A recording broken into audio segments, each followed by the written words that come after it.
Hello there. Welcome to COVID-19 update by Heerak. And it's May 17, 2020. Today we had our baccalaureate service at Georgetown University. It was on Facebook Live.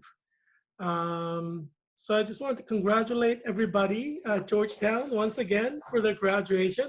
Congratulations, everyone, especially my fellow cohort members at CNL 2020, clinical nurse leaders in the making.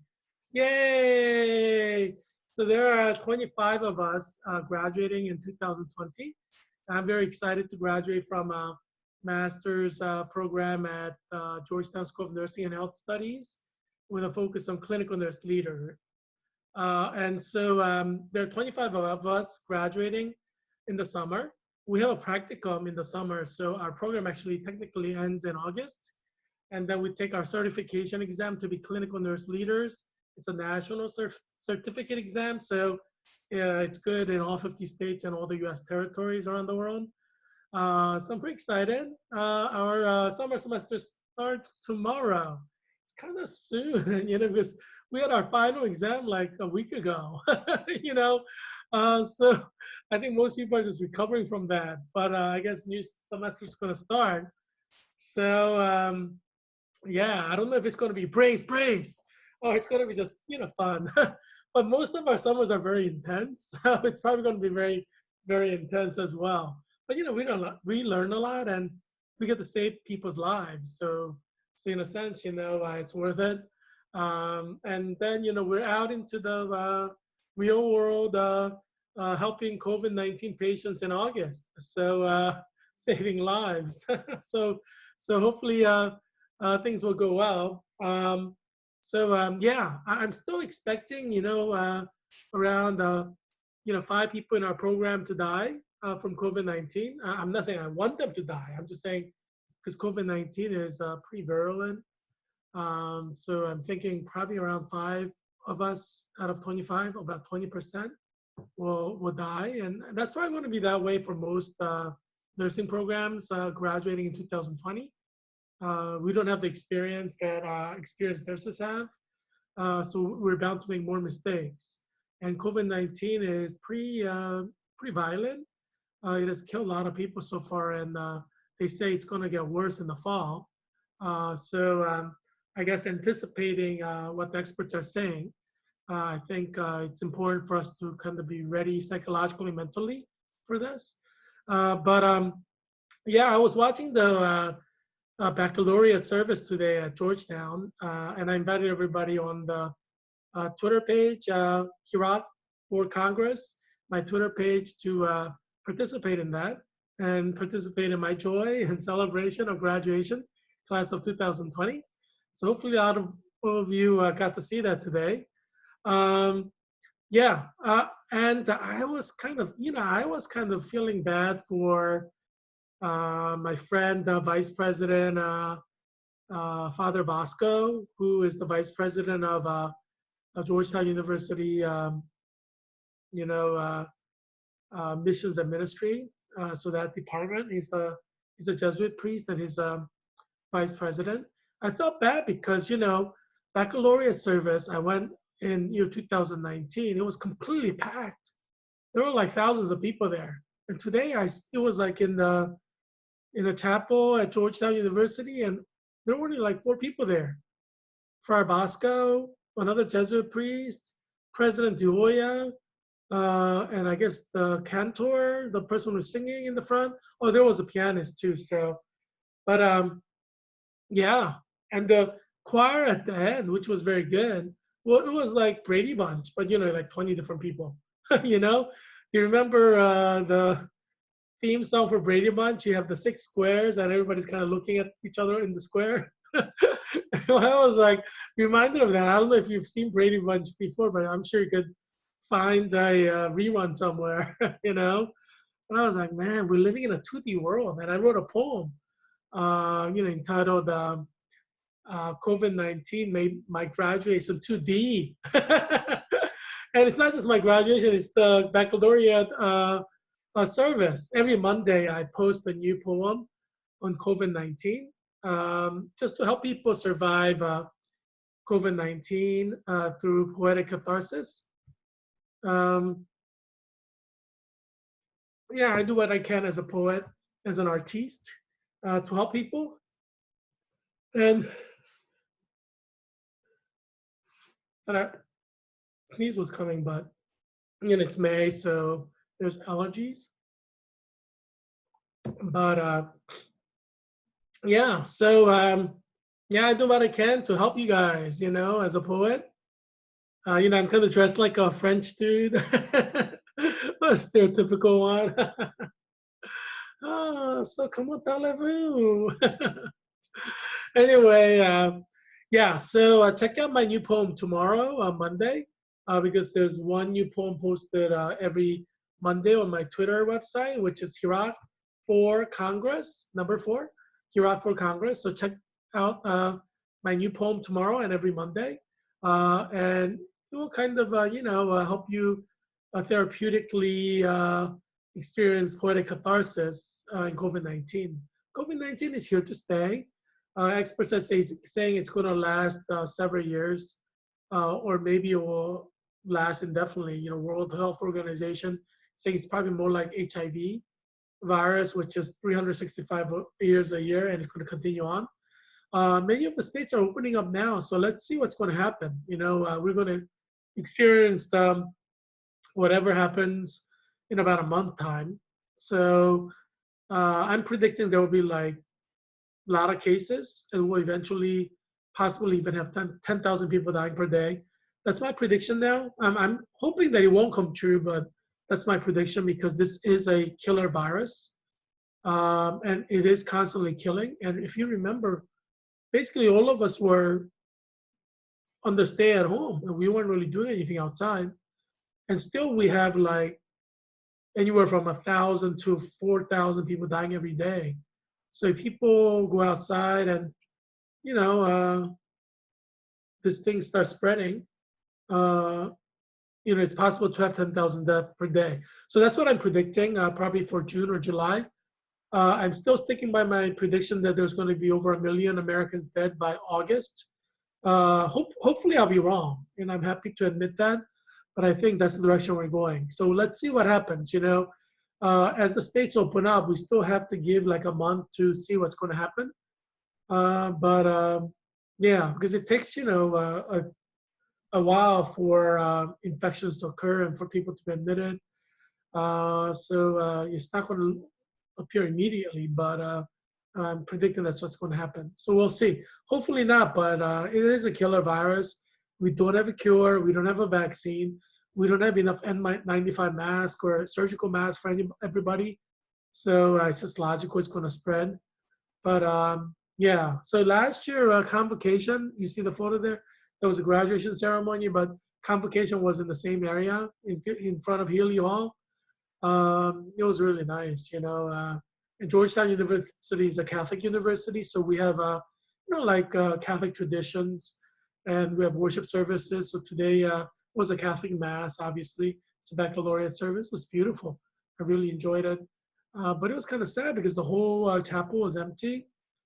Um, there were like 4, 5, 6 people there, just people were participating in the mass. And Friar Bosco, the vice president, my good friend Friar Bosco, hello. he was saying, we're going to have a sacrament, but since you're not physically here, you can't.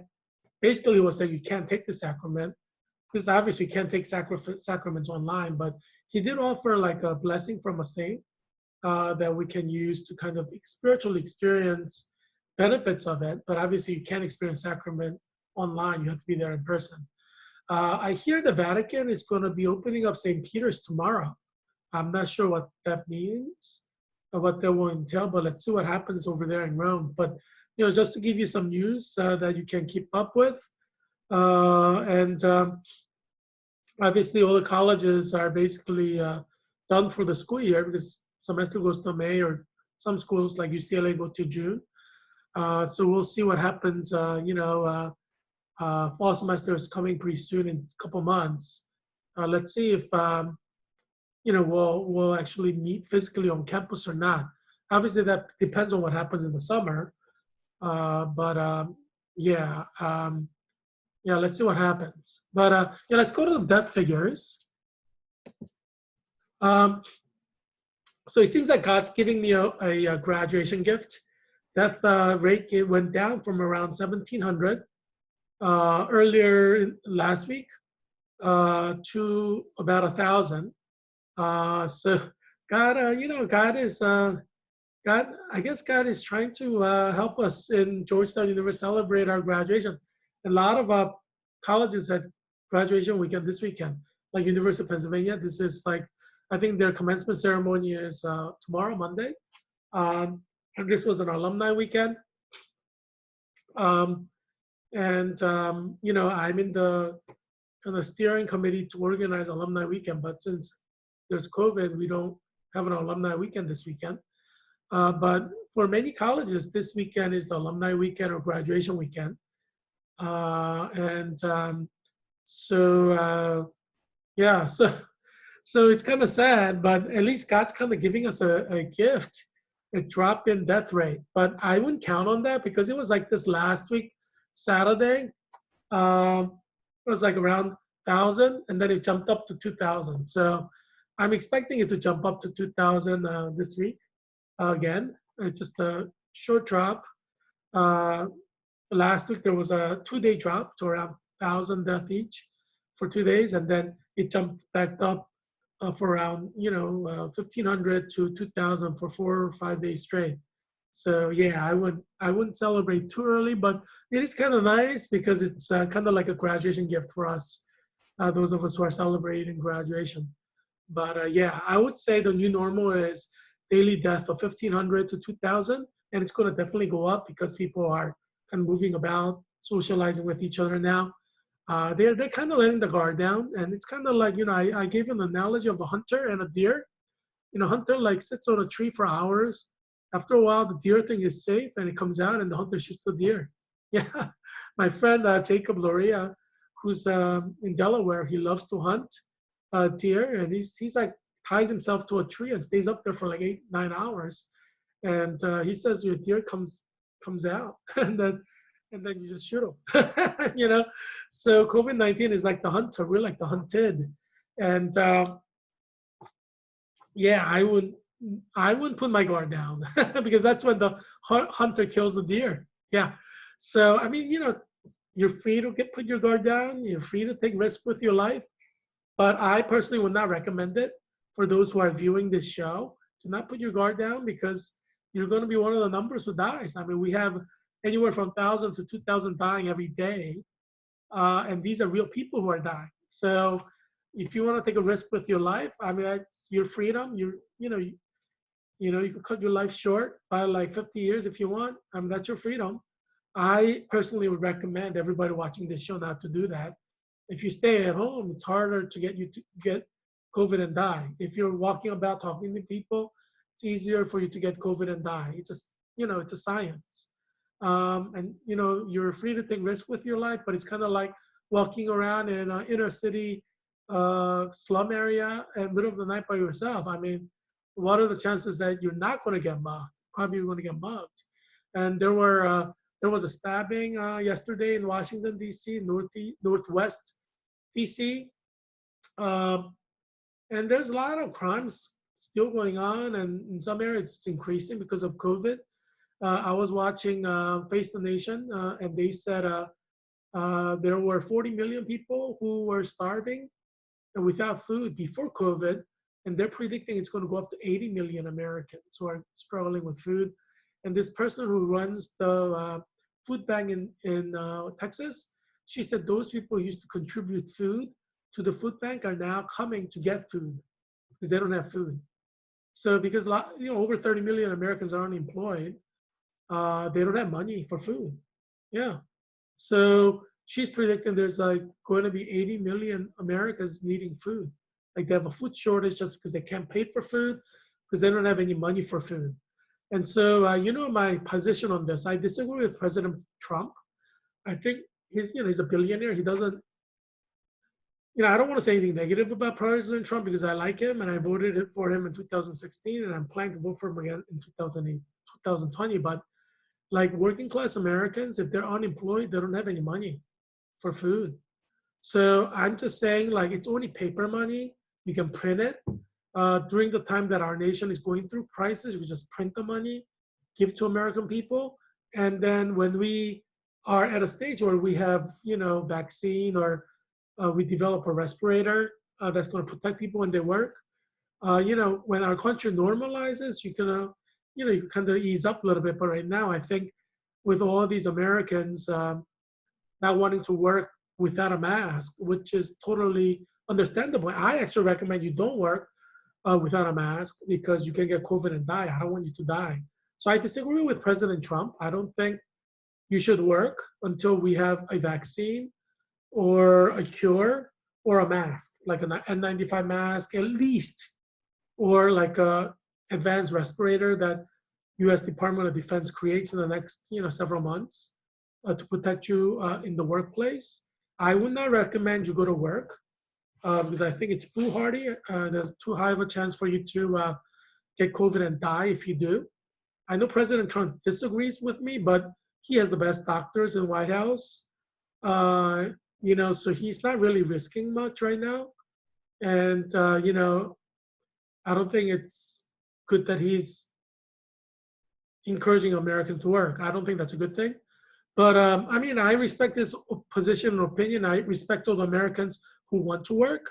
But I think you should not lie to yourself and say you're not going to get COVID because chances are high that you're going to get COVID if you start working. And not everybody dies from COVID, but there's a chance you could die. 6% of all cases end up in death. So if there are 100 people who get COVID-19, 6 of you are going to die from that 100. So, yes, 94 people don't die, but 6 dies.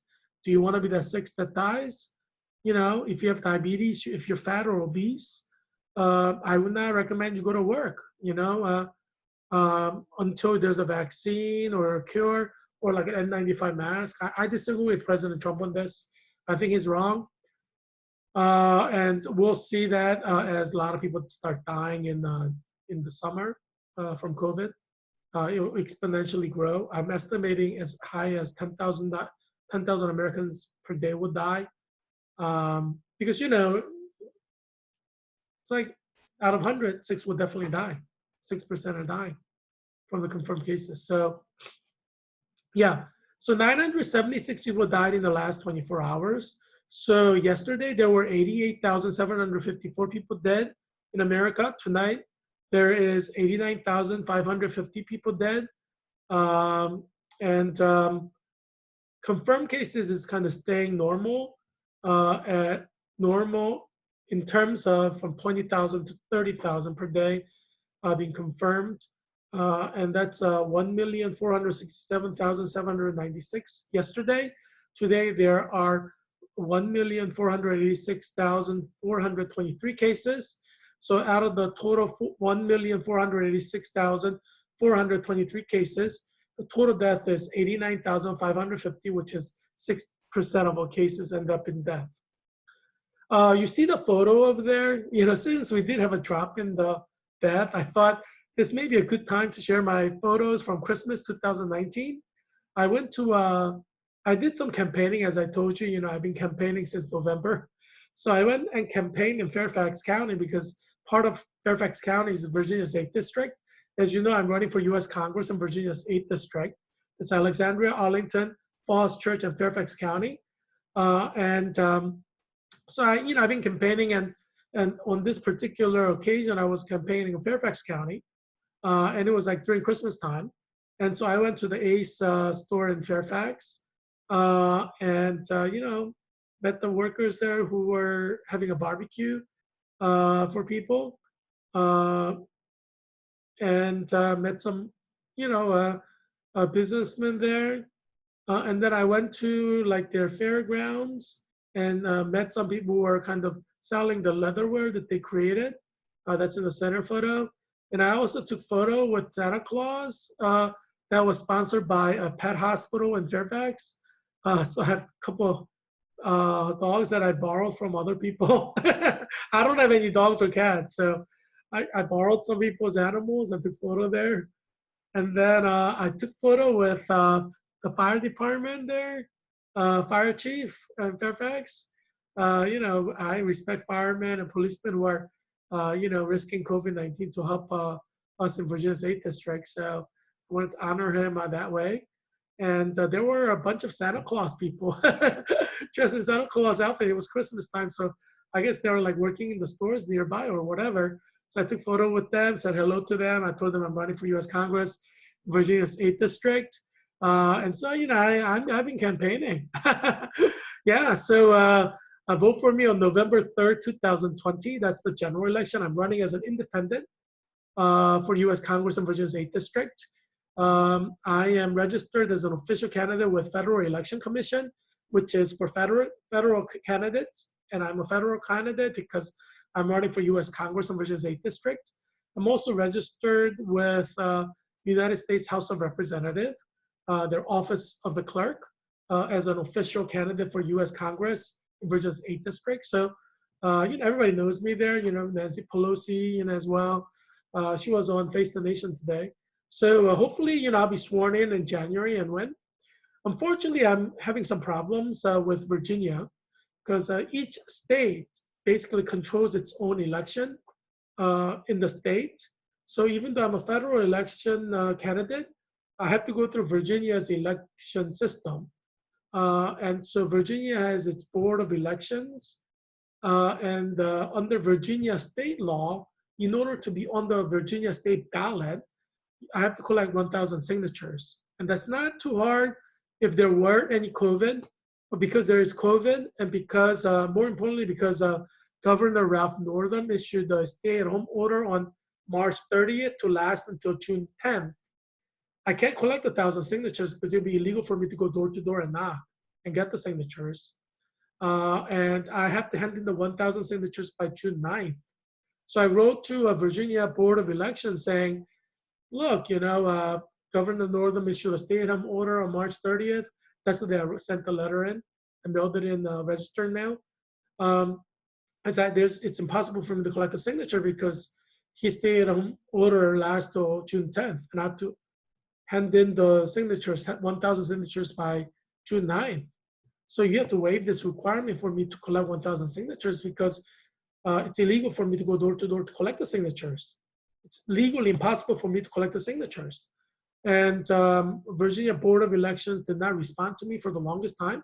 I called them, left a message, emailed them, and sent them another letter. Finally, Virginia Board of Elections Commissioner Chip Piper wrote a letter back dated May 5th. So it's like over a month after I sent in my first letter, which was March 30th. So so he sent me a letter dated May 5th. And he said, I don't have the legal authority to waive your requirement. I'm like, you should let me know earlier. So I wrote a letter to Virginia Governor Northam asking him to waive the 1,000 signature requirement because Virginia Governor Northam is the one who issued the stay-at-home order on March 30th to last till June 10th. The deadline is June 9th. I mean, deadline is still like several weeks away, but still, right now because of the stay-at-home order, it's impossible for me to collect the signatures. So I asked Governor Northam in a letter to waive this requirement, and he should do that, right? I would feel that's the right thing to do, and you probably agree with me there. I'm thinking like Virginia Governor Northam, he's kind of playing dirty, to help his buddy Don Beyer, who's a Democrat, who's current congressman in Virginia's 8th district. I'm running against Don Beyer. And I think Don Beyer thinks that I could beat him, which I believe I can beat him. And you probably agree that I could beat him. I'm the better guy, better candidate, better future leader. So I think Don Beyer and Ralph Northam are just playing dirty and just trying to keep me out of the ballot box in Virginia. And that's why he issued a stay-at-home order on March 30th to last until June 10th, one day after the deadline, when I'm supposed to hand in the signature. Like, he's trying to play dirty to keep me out of the ballot box in Virginia, even though I'm an official candidate for U.S. Congress, registered with Federal Election Commission since November, and United States House of Representative, Office of the Clerk. I'm registered as an official candidate, so I'm recognized as an official candidate for U.S. Congress, both by Federal Election Commission, which is a federal government agency, and the U.S. House of Representatives, which I want to enter by beating Don Barr. So yeah, I mean, I'm on record with both agencies or U.S. Congress and also Federal Election Commission as an official candidate for U.S. Congress. But Virginia's Democrats are trying to play dirty and keep me out of the ballot box. So you got to help me get into the ballot box. So I recommend everybody just kind of contact Governor Northam, Don Barr, and just tell them, it's unfair. Just let Heerak, Christian Kim get on the ballot in Virginia. And beat him fair and square. I mean, Don Barr should beat me fair and square. He shouldn't play dirty like this, right? Just dirty politics by Democrats. It's not a good thing. We want to preserve the integrity of elections, and the way that we preserve the integrity of election is by being fair. I mean, you can't play dirty like this, and you as Virginians cannot let this, just kind of go unnoticed. You have to call Governor Northam and Don Barr on this and say, we have to play fair in Virginia, because it has long-term ramification if you play dirty and be political like this. I mean, that's not a way to run a democratic election. So yeah, so contact Don Barr and Governor Northam on my behalf and get me on the ballot. I know you could do it, so I trust you.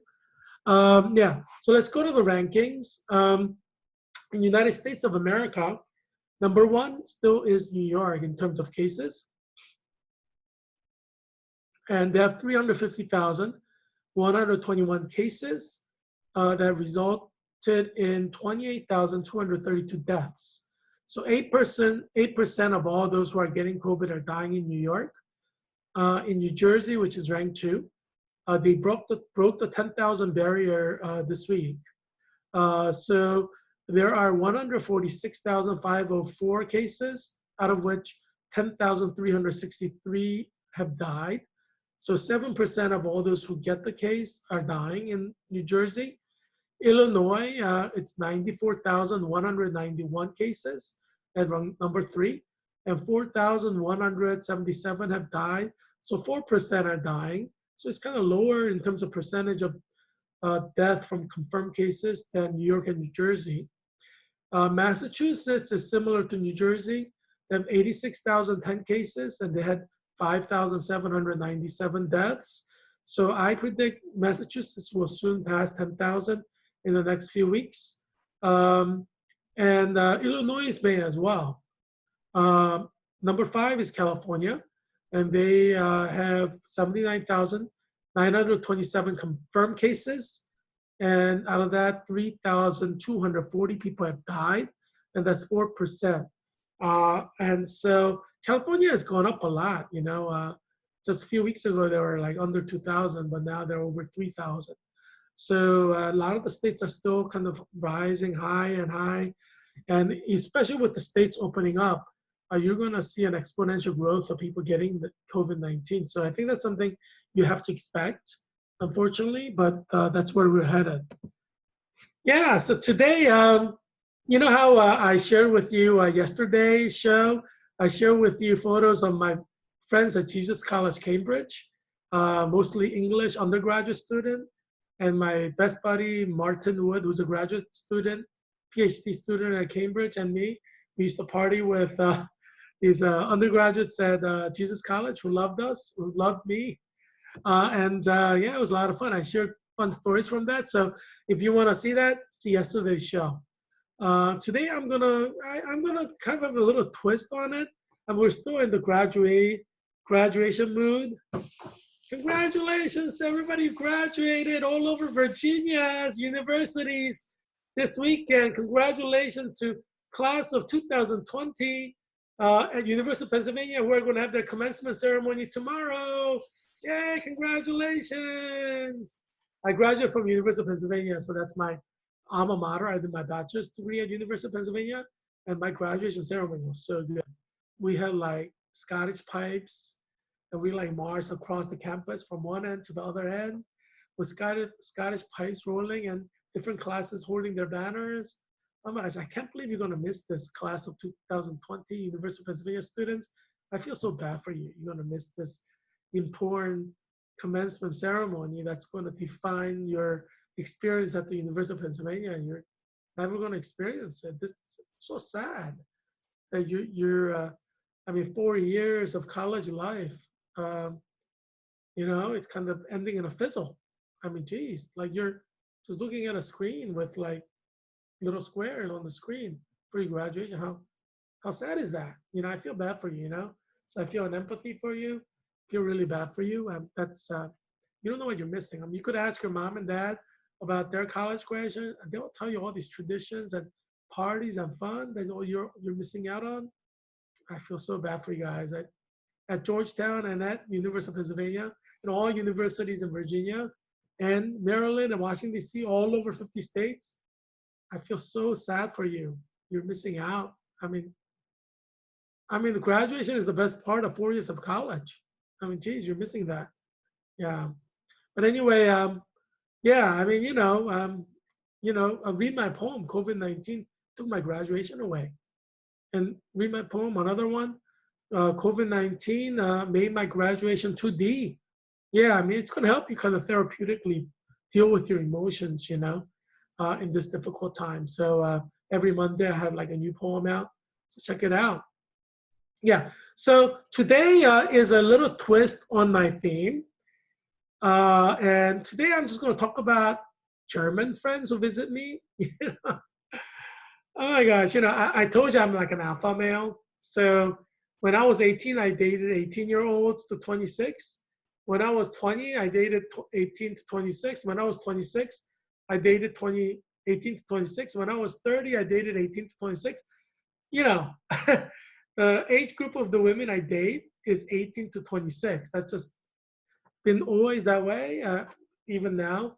Women that I dated this year, 18 to 26, uh, yeah, last year. So that's like just kind of I have some exceptions to the rule. I have to say there are women who are very attractive who are above 26 I have dated. So full disclosure. But yeah, normally it's 18 to 26, exceptions are rare and in between.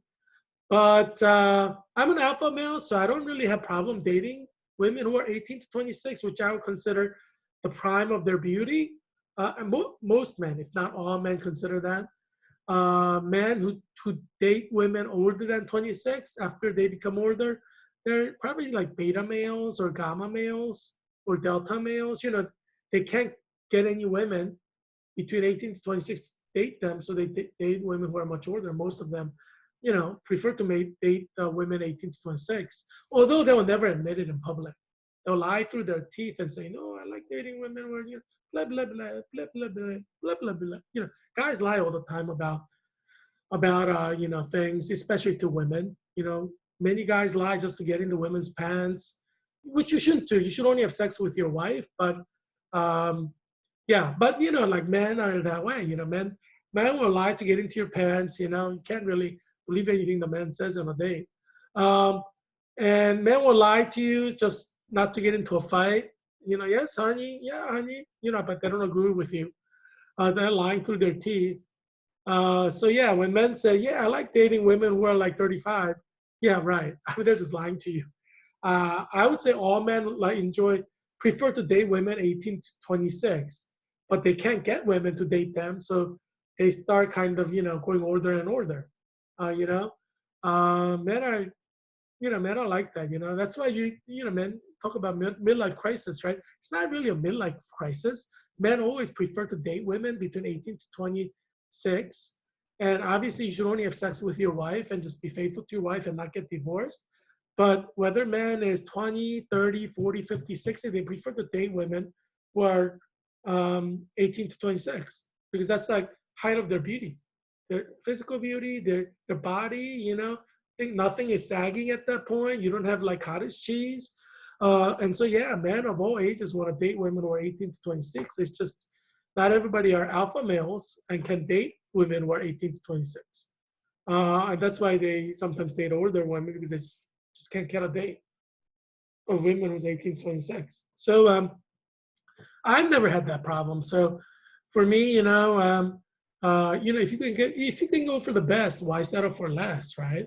I'm at Georgetown University because it's the best, and master's degree in nursing with a focus in at the nursing school with a focus in clinical nurse theater. That's why I'm at Georgetown because it's the best. Why go for anything less? If you go for the best, right? So that's like me. Best is 18 to 26. All guys agree with that, like practically all. If they're not lying to you, they'll agree with that. And so, yeah. So I have a lot of women I've dated who are different nationalities, like they're French women, German women, Scandinavian women, Estonian women, Russian women. I mean, so I have to kind of classify them by nations. So I'm just going to talk about German today. I mean, these are not. This is not a comprehensive list. Just to give you full disclosure, these are just 3 German women because the screen is limited. And to be honest with you, it's from the same roll of film, the same 2 rows of film. And I have like many, many rows of film. So I figure like I have to delineate it somewhere. So these are women that kind of visited me in Cambridge during the same year. I forgot which year though. Like in 1 year period, these 3 women visited me in Cambridge. These 3 German women who are like 100% German nationals. Yeah. Yeah. What can I say? I'm an alpha male. What can I say?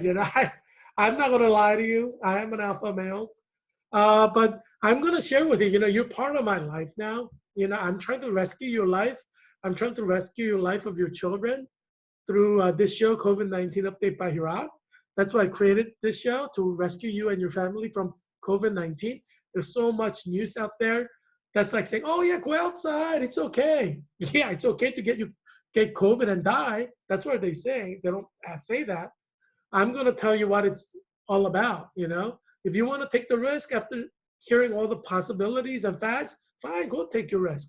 But I believe that you have the right to know the facts and the risks before you take the risks. None of this like, yeah, go out and have fun. And then, there's no disclaimer. And then you get COVID and you die. They're like, oh yeah, I forgot to mention, you can get infected with COVID and die. You're not going to get that from me. I'm going to give you the full disclosure. You're going to get all the information, list of risks. And then if you still want to take the risk, go ahead and take the risk. You're a free person. You have the right to take risk with your own life. So, excuse me.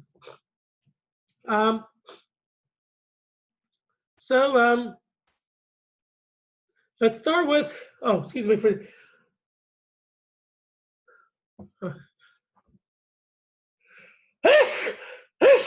oh, excuse me, it's May, so it's an allergy season. So why don't we start with the woman right next to me, Corina Ostrella.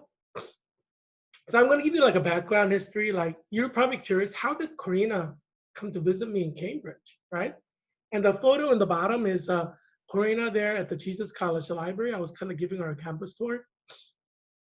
She stayed with me. So, but anyway, so I gave her a tour to Jesus College Library, and that's how it looks. Jesus College Library, the first floor.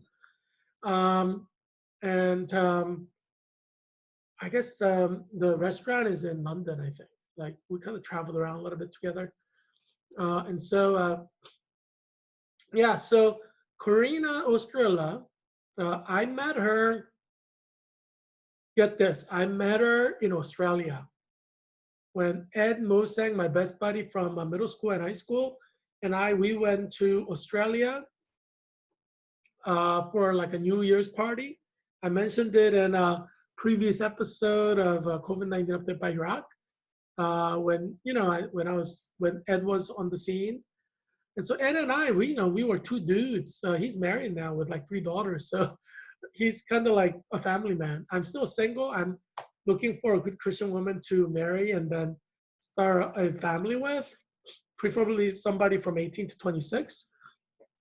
Uh, and so, I want to have 4 kids. So practically speaking, if you want 4 kids, you know, spread them out to 3 years each kid. Yeah, you kind of have to marry somebody between 18 to 26 to kind of have to be able to do that. So there are practical consideration as well. And also, I mean, women are at the height of their beauty at 18 to 26. So that's the time to marry the woman. Uh, you know, Let me just kind of step aside and kind of mention, if you're a woman and you're not married by the time you're 26, I would say you're like a loser. I'm sorry, but most guys, and I'll tell you why. I'm not saying this to be mean to you, and I'm not pointing fingers at anyone. I'm just going to share with you how men feel so you know how men feel. One of the worst things about the 21st century, year 2020, is that because so many women are shutting guys up, saying, "Oh, don't be like misogynist, don't be like woman hater, don't be such a Neanderthal, blah blah blah blah blah blah blah blah blah." So a lot of guys are not telling you the truth, so you don't know how guys are thinking. So you may like the fact that no guys are really saying anything that offends you, but the downside of that is that you don't know what the guys are thinking, right? Would you rather know what guys are thinking even though you're offended? Or do you rather not know what the guys are thinking and not get offended? Right? Obviously, the feminists have chosen to not hear no evil, like they don't want to hear anything that offends them. But the downside of that is they're not going to know the truth about how guys feel, which means they're like walking in the dark blind. Why would you want to be like that? Don't you want to know what people are thinking? Don't you want to know what the reality is, the male world reality? So feminists are kind of shooting themselves in the foot because if you don't know what the guys are thinking, knowledge is power. So you don't have the knowledge of what they're thinking, so you're powerless. And so I'm just gonna give you an example of how these feminazis are making women's life miserable. And those of you who are women out there, you have the right to decide to do whatever you want with this information. I'm just here to help you because feminazis have like concealed male world from you by shutting up every male who says anything that smacks of being offensive. So you don't know what the male world thinks, which means you have less chance of being happy in love and romance because you don't know what the guys are thinking. And all the guys are lying to you because they don't want to be called a misogynist or anti-feminist or blah blah blah blah blah blah blah blah blah. So they so you're not getting the information you need to be happy in romance, happy in life. So in a sense, because you don't lack information and knowledge, you're doomed to unhappiness and romance. And I'm going to give you a couple scenarios for you to think about because I care about you and I want you to be happy. And there's crucial information you're not getting thanks to the feminists who are like trying to shut every guy up who sounds offensive in any remote way. So you're not getting any facts. So I would blame the feminists for your unhappiness. Those of you who failed in love, failed in romance, failed in marriage. I don't want Generation Z or Generation Y to have a miserable romance life or unhappy life or unhappy marriage or divorce. All divorce is a failure in marriage, right? So if you're a single woman, I would not take the advice of any woman who's divorced because they failed in marriage. What advice can they possibly give you about marriage and love? They fail. I mean, do you want to? I mean, do you want to go to a bunch of failures and ask their opinion on how you can succeed in your life? I mean, that doesn't make sense. I mean, if you want advice about love and successful marriage, you got to go to people who have been successfully married for 40, 50 years. You should not take advice from your mom if she's divorced. She's like a loser in love. She's a loser in marriage. She failed in her marriage. There's nothing your mother can give you for you to be successful in marriage. She failed in marriage. You take advice from her, there's a high chance you're going to fail in marriage too. So never take advice from divorced women. because they failed in marriage. They failed in romance. They couldn't even hold on to the woman they've decided to marry. What kind of loser is that? So, yeah, so I wouldn't take any advice from a woman who's divorced when you are trying to get advice about marriage. You need to get advice from people who have succeeded in their marriage, right? They have been successful in holding on to their man. Every woman struggles holding on to the man that they love. Some fail and get divorced. Some succeed and don't get divorced, right? You want to go to the women who succeed. Obviously, same with men too. If your father is divorced, you probably don't want to get advice from your dad about marriage, right? You better go to your grandpa or your uncle who's still married to get advice about marriage. Because your dad is a loser. He got divorced. He failed in marriage. I mean, I wouldn't ask a divorced guy for advice about marriage because he failed in marriage. It's just a logical thing. You don't go to people who failed in something to ask about that thing. Doesn't make sense. And so, yeah, and so I would say, you do need to know some information, and I'm going to try to help you guys out because you're like my fans. You're watching this show every day, and many of you have loser parents who are divorced who can't really help you to be happy in the future in love or marriage or romance. I wouldn't take their advice if they're divorced. So I'm going to give you some helpful information that could help you. I'm going to give you some facts, and you could decide to accept it or reject it, to use it or throw it out. That's your freedom. I'm here to help you. So I'm just going to give you like truth bits, and you do with it what you want. Um, if you're a woman between 18 to 26, you should plan on getting married at the latest by 24. 24 at the latest, because you know that the upper limit is 26. After 26, 70% of the guys don't want you. 75% of the guys who you want don't want you after you're 27, 26. Just guys don't like cottage cheese. And cottage cheese is like this bumpiness in your skin. After you're 26, you start getting these bumpiness on your thigh. It's like your fat kind of starts getting bumpy. So your thigh is not smooth, it's like bumpy. And so that's what's called cottage cheese. So your mother and your father knows the term cottage cheese, but you may not. So now you know. So most guys don't like cottage cheese, so they're not going to marry or, from a physical angle, because guys are all about physical looks. They could lie to you and say they care about personality and stuff. That's all a lie.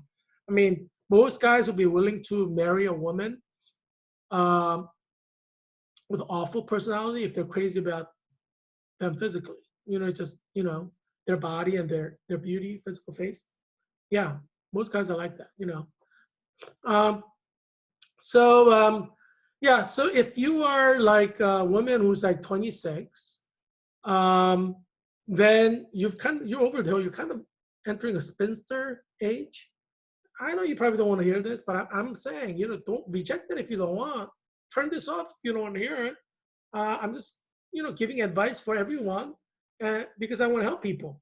If you don't want to hear it, that's fine. That's your freedom. Just turn the channel off. But there are people who may want to hear it because they want to be happy in romance and happy in life. So I want to offer information to people who may want this information. And so if you don't want it, turn it off. Go on your happy way, merry way. But don't try to block other people who may want this information. You know what I mean? And there's First Amendment right? Freedom of the press. I mean, you don't have any legal authority to try to fight freedom of the press, freedom of the speech, right? I mean, you're like anti-American. You're like a communist if you do that. Socialist communist, and so yeah. So I'm gonna just tell you the truth, and you do what you want with it. Yeah. So if you're a woman, 18 to 26, you should plan on getting married around 23 or 24, because after 26, you're kind of entered the beginning stages of spinsterhood, meaning most men do not want to start dating women who are like over 26 if they could help it. Like, unless you look like a model or something. If you're over 26, most guys don't want to bother. And that's why a lot of women lie about their age. They kind of, if the guy asks, how old are you? The girls lie and like lower their age because they know guys don't want women who are that old. So if you're over 26 or 27, you're kind of in the beginning stages of spinsterhood because at least 70% of the guys you want they don't want you. You know, um, biologically, when you're 18, just compare your photo of 18, 19, 20, 21, 22, 23, 24, 25, 26. You will see, just like you're getting fatter, your thighs getting bigger, right? Your hips are getting wider. Your body is not as curvaceous, and your skin is not as soft and supple. You're going to notice it because that's just biological. It's for like all 99% of the women, and for men too. But fortunately for men, women don't care about looks as much. For guys, it's like looks are like 99.9% of the thing. And I have a saying, and that is being thin is half the battle because most women, when they're thin, they're attractive. Uh, Even women who are pretty, if they gain weight, they're kind of ugly, That is ugly for guys, for most guys, like 95% of the guys. I know you talk about fat shaming, but hey, do you want guys to like you? Then you have to be thin. None of this like love me for me. Guys don't have to love you. Guys can like, if you're a guy's sister, then he has to love you. If you're a guy's daughter, the guy has to love you because you're his daughter or his sister. He has no choice but to love you. But if you're like a complete stranger, no guy has to love you. No guy has to even like you. No guys even have to hang around with you. If you're like fat, most guys will be like, I'm not going to be dating her. I mean, that's just how guys are. I'm not trying to be offensive here. I'm just telling you the facts. So you understand what the world is like in the world of dating. And you could tell guys that they are jerks for being so fixated on the weight, and beauty. And the guys will lie to you and say, yeah, you're right. Yeah, you're right. That's what they'll say. But then they'll go date someone else. How's that going to help your life? I'm trying to help your life. So step number one for women is they need to try to get married from 18 to 26, because once you pass 26, 70% of the guys will not want to marry you. Oh, they may want to like have sex with you, like short fling for 6 weeks, maybe even a year, but they don't want to marry you. You're like kind of over the hill. So, yeah, I mean, guys are like that. And you probably heard of a lot of stories of guys like dating a woman or even living with a woman for a year or two, they break up and they marry somebody like 6 weeks later and she's like 22. That's how guys are. Yeah. That brings me to my next point. If you live with a guy before getting a marriage ring, you're like stupid. Because, there's a saying, why buy the cow when you get the milk for free? And that's so true with guys. Guys want sex, but guys don't want to be married. So if you're going to give the guy sex and not require him to marry you, he's not going to marry you.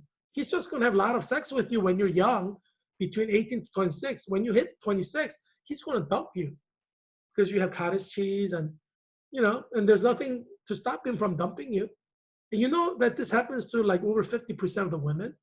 The guy like lives with you and have sex with you every day, and then you get dumped like when you're like 26 or 27. And the guy starts go and start dating a 22-year-old, like you met him when you were 22. And he may repeat the cycle, or he may just marry her if if he wants a family. But that's how guys are. Like women who live with a guy like between 18 to 26 are like idiots, because guys are not going to want to marry you if you're going to give him sex.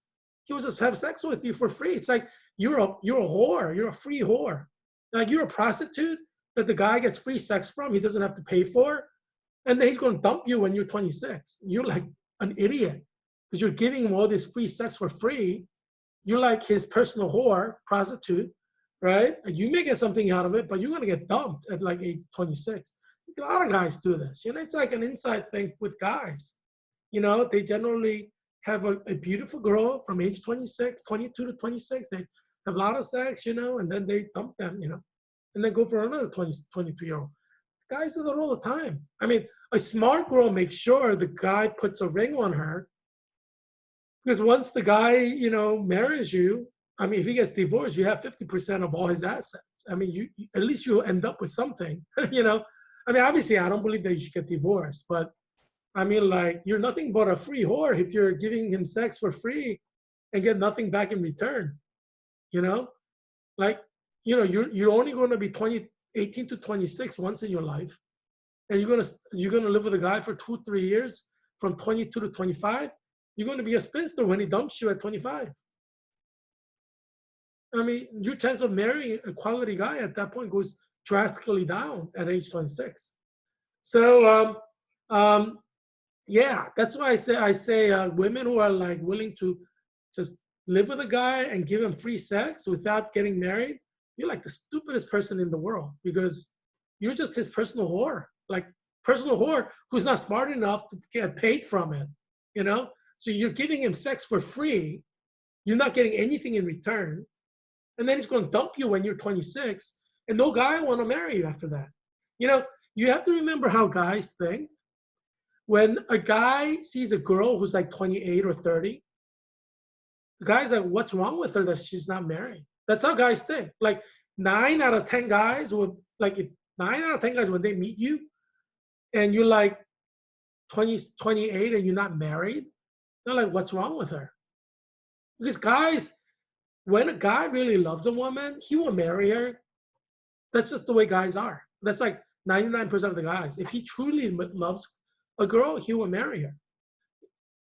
But he will not marry her if she's so stupid she want to be like a free whore and give him sex for free. Then obviously he's not going to marry her, because he's like, I'm getting sex. Guys are like lazy.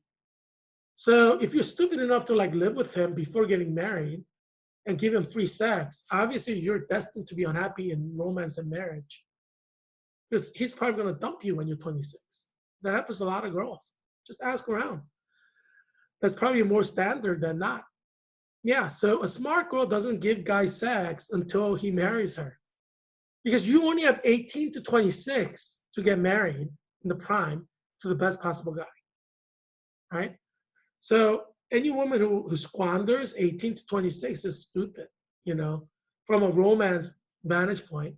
And most men feel that way.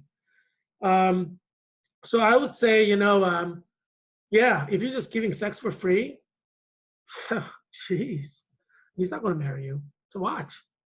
Yeah, just like live with him and see what happens. He'll dump you after a couple of years, 3 years. Yeah, he's not going to marry you. That's how guys are, and you may not know that about guys, but that's just the way guys are. Guys get bored with one woman. Guys are like wired biologically to have sex with many different women. So if you are in love with him and he says he's in love with you, he's probably kind of half lying, half being truthful, and you give him free sex by living with him, he's not going to marry you. 90% chance he's not going to marry you. He's going to dump you like a few years later. Because there's like several things that guys think about, right? The guys are thinking, she's let me have sex with her for free. I mean, she doesn't have really good ethics or morals, and she doesn't have good judgment. The guy's thinking this. The guys may tell his male friends about it.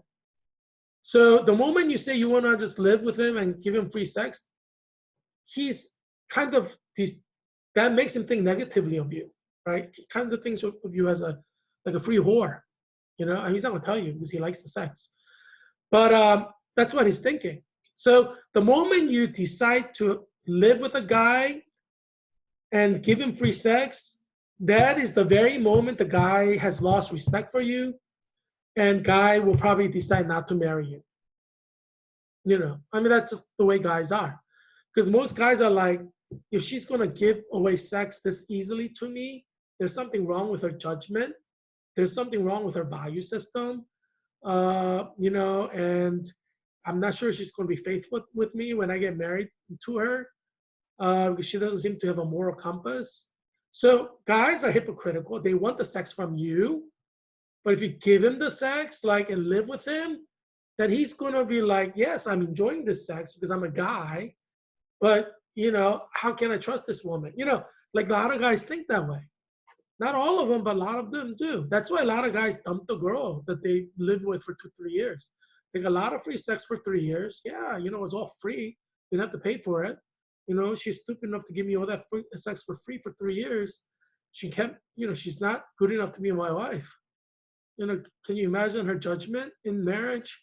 That's how guys think. So they will dump you on principle because you gave him sex free for 3 years. He's going to say you're probably not the kind of girl who has a sound judgment on life or sound morality to raise the kids. Guys are like so hypocritical that way. Because they wanna have a lot of sex with their girlfriends, but they basically want a woman who they marry to be kind of moral. And so most guys prefer to marry a woman who's not like that, who's never lived with a guy. That's just the way guys are. Um, Especially if they're religious, in any sense of the term, they're just kind of like that. And so yeah, so the women who live with a guy from 18 to 26 are just being stupid. I mean, you can almost be guaranteed none of them will propose to you. Like if you're living with a guy, the guy's not going to propose to you.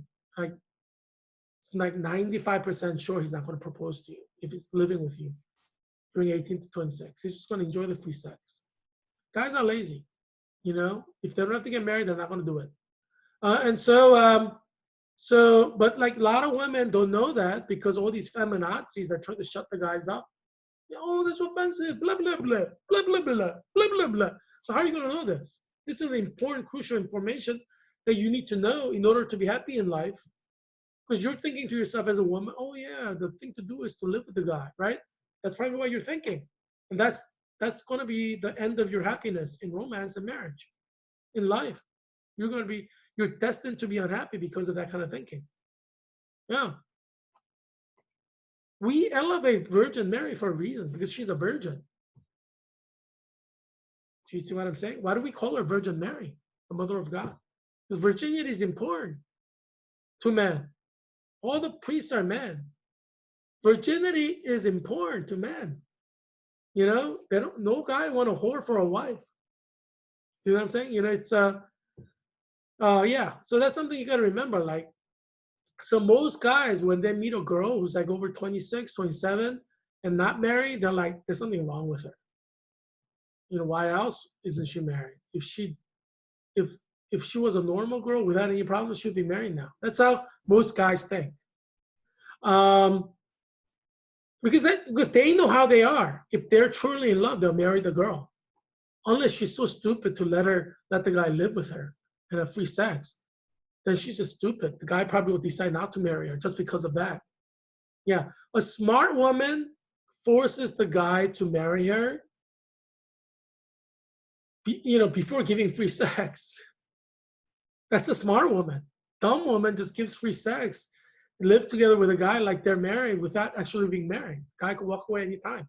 Oh, I just don't love you anymore. I'm so sorry. I was so madly in love with you and I loved you so long, but I don't know what happened. I think we start growing apart and I just don't love you anymore. I have to be honest with you. I just don't love you anymore. I mean, I don't want to lie to you, honey. You have your whole life ahead of you. And I think, I just have to be honest with you. That's how guys, they're going to walk away after 3 years of you giving him free sex every day. And you're like 26. And now 70% of the guys don't want to marry you. They don't want you. They may have like flings and sex with you, but they're not going to marry you. So don't put yourself in this situation if you're a woman between 18 to 26. Because most guys are like, yeah, you could just screw her, take her out on a date and screw her and just leave her. That's how, guys talk to each other. So you become that whore in the male's locker room, male's world. You're like, oh yeah, that girl, yeah, you could just like take her out on a few dates and then have sex with her, be respectable, stay in a relationship for 2-3 months because you don't want to look like a jerk.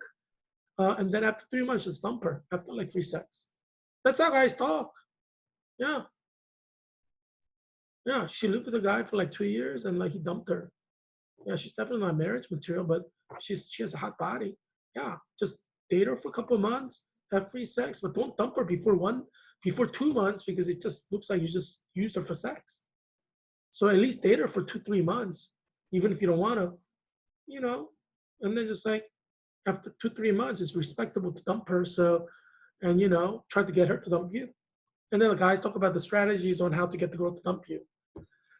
Yeah, that's how guys talk. That's all they talk about, like how to have free sex with women, and then how to dump the girl without looking like a jerk. So they will move to the next girl and have like sex for a few months. I mean, guys are like that. So if you want to be happy in marriage, happy in romance, happy in life, you have to protect yourself. Meaning, like from 18 to 26, when you're at the height of your beauty, you're biologically at your peak, your body is at its peak. That's when you want to nab the best guy possible, and that you have to be smart enough to not play a free whore to the guy by living with him for like a couple of years, giving him free sex, because he's not going to marry you. I guarantee he's not going to marry you. Like 95% of the guys will not marry the girl that lives with them. Generally, if they could get another girl, if they can't get another girl, they marry you. But so yeah, don't be stupid. Don't be stupid. Don't throw away your 18 to 26. Because after you pass 26, guys are like, what's wrong with her? Why isn't she married? That's how guys are. That's how guys think. Like there's something wrong with you. And so don't put yourself in a situation where, you get pegged as like, a woman with problem because you're like 28 and not married. That's how guys think. Because they're like, if she's so special, some guy would have married her by now, right? Doesn't matter if you're an MBA program or JD program or MD program. If you're special, some guy would have married you. But obviously, there's something wrong with you. That's why the guy didn't marry you. Maybe you're like a feminazi. The guys hate like feminists, majority of the guys. Even if they'll lie to you, but majority of guys don't hate. They don't like feminists. So if you like feminists and like an angry woman, man hater, you're probably not going to be married because guys don't like that. And so yeah.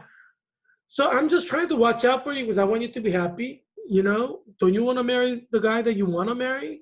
Then don't move in and give him free sex like a whore.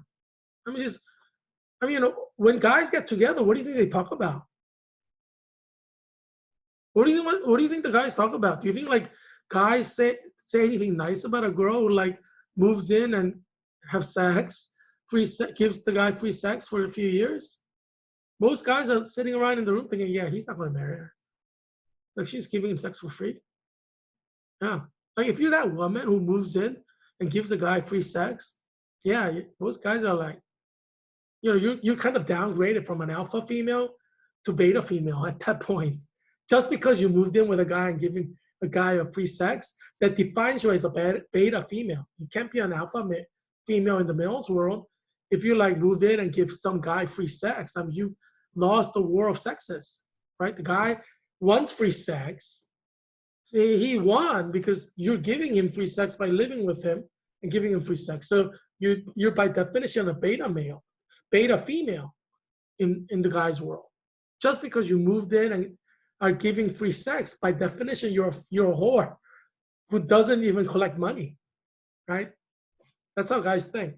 So they won't say this to women, obviously, because women get offended. But in the male world, that's how men think, yeah. So yeah, and most of the women who men are living with, unless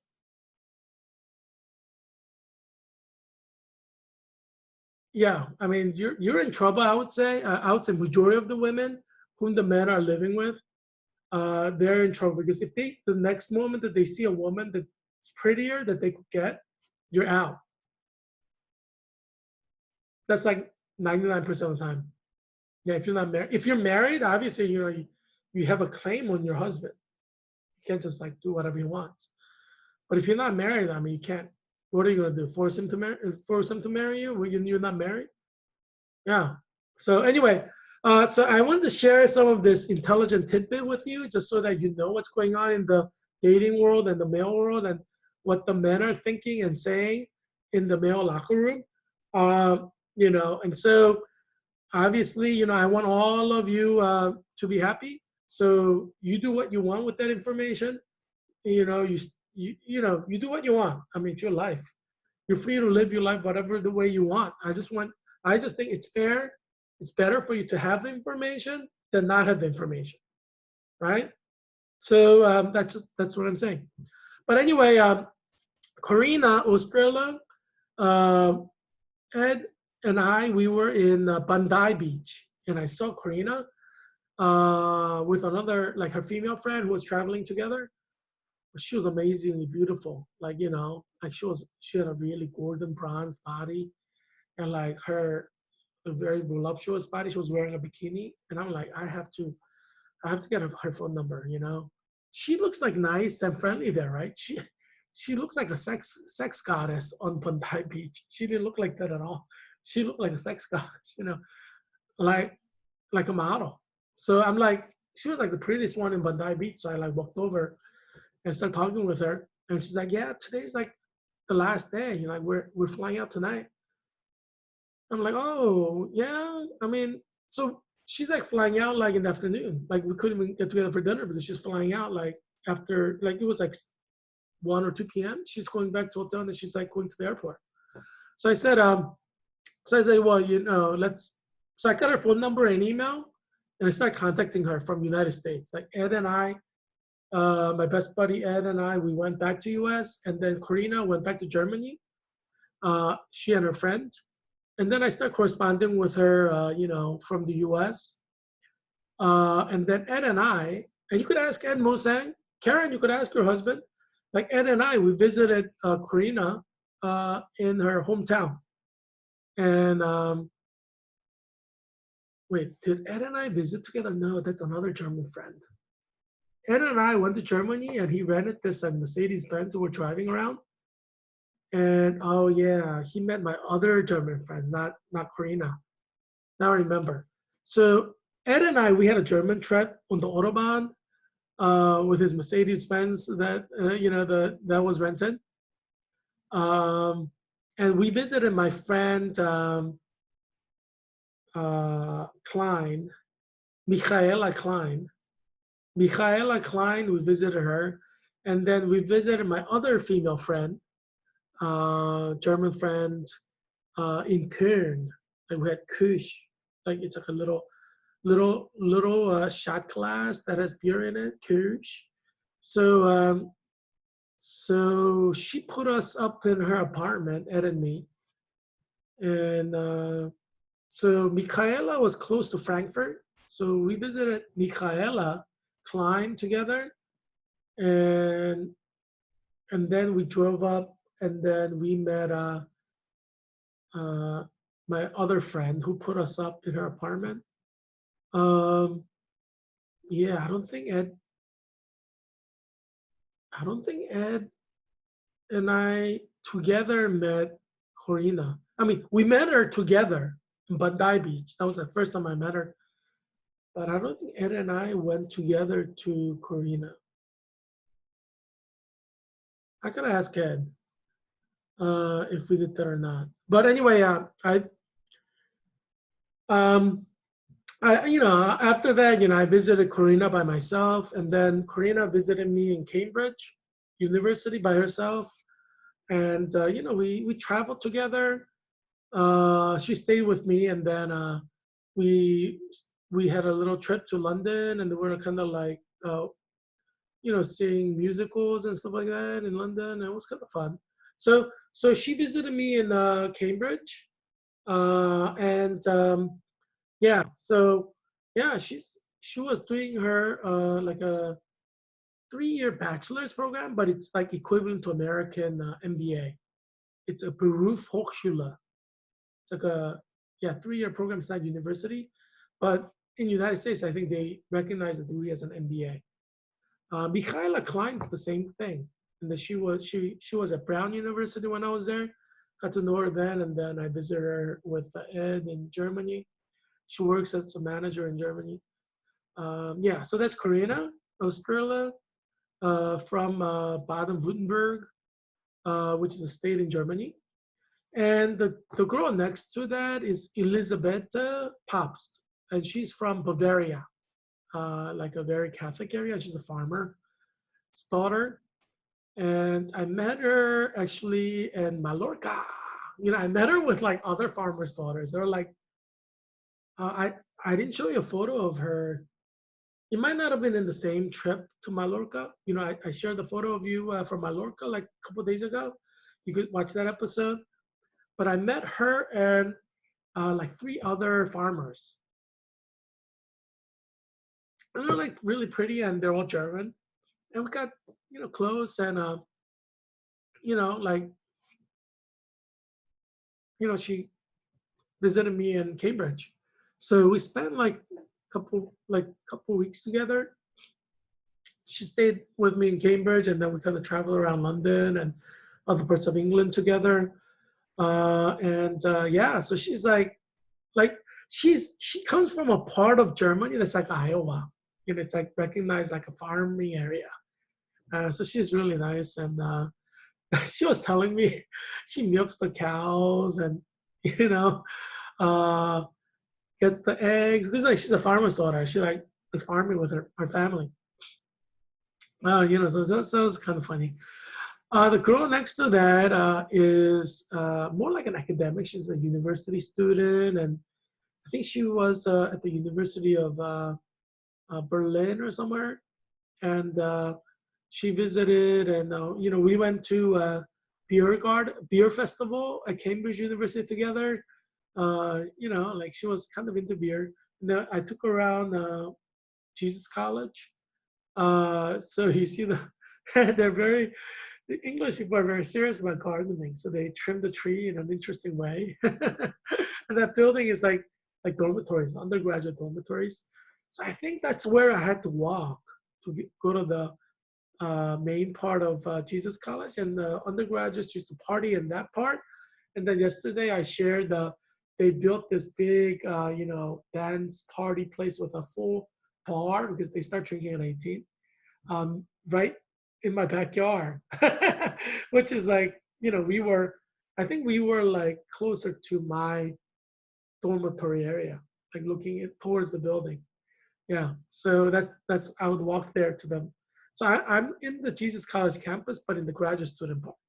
So she kind of stayed with me, and so anyway, yeah. So these are German friends, some of them who visited. Obviously, I don't have a picture of Michaela Klein here or the other Michaela in Cologne, but yeah, I have a lot of German female friends. So yeah, so you get to meet three of my German friends today.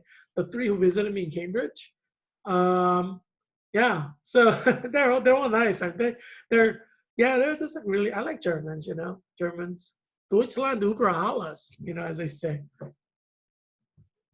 Harry's looking at me. He's like smiling. He has that twinkle in his eye, and he's like kind of smiling, right? Do you see it, Harry? Yeah. But anyway, yeah. So yeah, so I'm still celebrating graduation, although my summer term starts like tomorrow. Happy graduation to everyone, especially Clinical Nurse Leader 2020, my core members. I love you guys. See you tomorrow.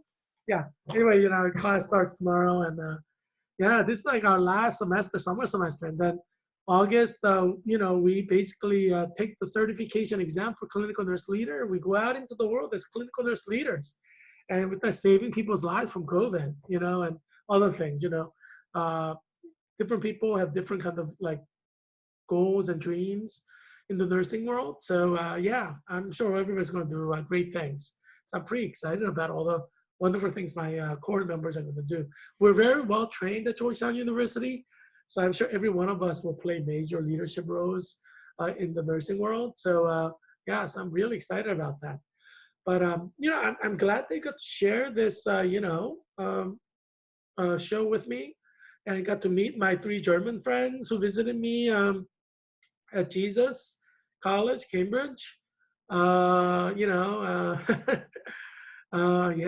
I mean, and I tell you, they're all between 18 to 22. I mean, actually, they are all between 18 to 22. But I was going to say they're all between 18 to 26. Because I met Karina when she was 18 in Bondi Beach, and she had a body like Bo Derek, like body of a goddess, in Bondi Beach. Bondi Beach is like the most famous beach in Sydney. Ask Ed. Karen, if you're watching the show, ask Ed. She has a body like Bo Derek, like, you know, perfect body. Uh, Underneath that, she might have gained a little weight because sometimes people gain weight and they lose their weight to have the bikini body. So but yeah, but when Ed and I met her at 18, her body was perfect.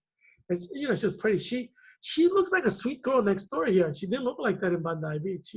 She had a look that could kill. Most guys were afraid to like even take one or two steps towards her because she was so beautiful. I mean, she's still pretty, there, but and she's not wearing a bikini, so she's not as threatening. Most guys get a little bit scared when the girl has a body like a goddess and it just looks perfect. But yeah, but anyway, that's the kind of girl that I like. So if a girl has a body like goddess and who's beautiful, I'm definitely gonna go up and talk to her. Just yeah. But anyway, obviously, I'm a single guy. I've never been married, and I want to get married. Hopefully, to a great Christian with a nice body and pretty face who loves Jesus. Obviously, that's the most important thing. The girl has to love Jesus. But yeah, but obviously, God created beauty. I don't apologize for appreciating beautiful women because God created beauty, right? Yeah. So in a sense, I honor God by liking women who have bodies like goddesses, like Venus. Yeah, because that's God's world is beautiful, and some parts of God's world is more beautiful than others. I prefer to appreciate the most beautiful part of God's creation. Yeah, I celebrate God in that way. Um, but yeah, but as I said, being thin is half the battle. I think majority of the women, if their weight is like 120 at height of about 5'7", I think they will be pretty at age 18 to 26. I can't promise you after 26, because, I mean, I'm just going to be honest with you because you need to know, I mean, society lies to you. Your mother may lie to you. Your divorced father might lie to you. I'm not going to lie to you. I'm just going to tell you how it is. Because there are women who are 18 to 26.